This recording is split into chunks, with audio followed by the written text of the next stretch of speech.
বিশ্বজুড়ে তাপমাত্রা বাড়ায় এর ফলাফল হিসেবে বাড়ছে প্রাকৃতিক দুর্যোগ। ফলে জলবায়ু পরিবর্তনজনিত ক্ষয়ক্ষতির পরিমাণ ও খরচ সামলাতে নেওয়া হচ্ছে প্রস্তুতি।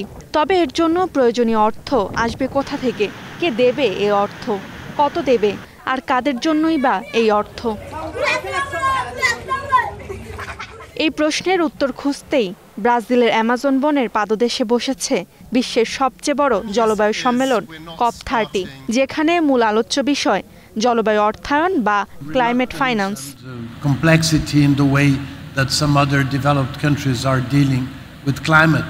জলবায়ু অর্থায়ন বলতে বোঝায় সরকার, উন্নয়ন ব্যাংক, বেসরকারি বিনিয়োগকারী ও দাতব্য সংস্থার কাছ থেকে প্রাপ্ত তহবিল, যা দিয়ে দেশগুলো জলবায়ু পরিবর্তনের প্রভাব মোকাবিলায় কাজ করে। মূলত এই অর্থ দিয়ে নবায়নযোগ্য জ্বালানি প্রকল্প, বন্যা ও ঘূর্ণিঝড় প্রতিরোধে অবকাঠামো তৈরি ও ক্ষতিগ্রস্ত জনগোষ্ঠীকে সহায়তা দেয়া হয়।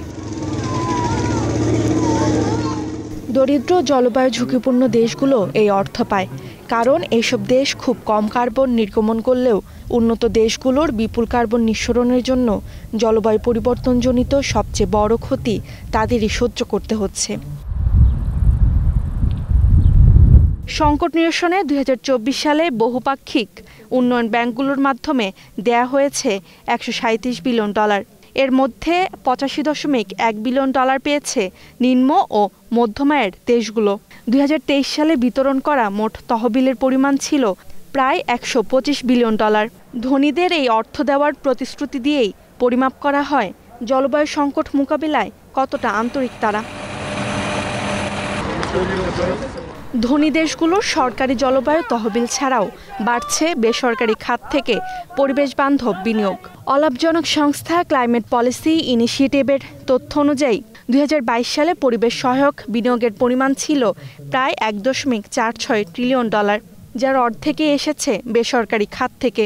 2023 সালে এই অঙ্ক বেড়ে প্রায় $1.6 ট্রিলিয়ন পৌঁছায়। বাংলাদেশ সবচেয়ে ঝুঁকিপূর্ণ দেশগুলোর একটি হিসেবে প্রতি বছর যেন $100 বিলিয়ন অর্থায়ন পায়। এজন্য উন্নত দেশগুলোর প্রতি আহ্বান জানানো হয়েছে।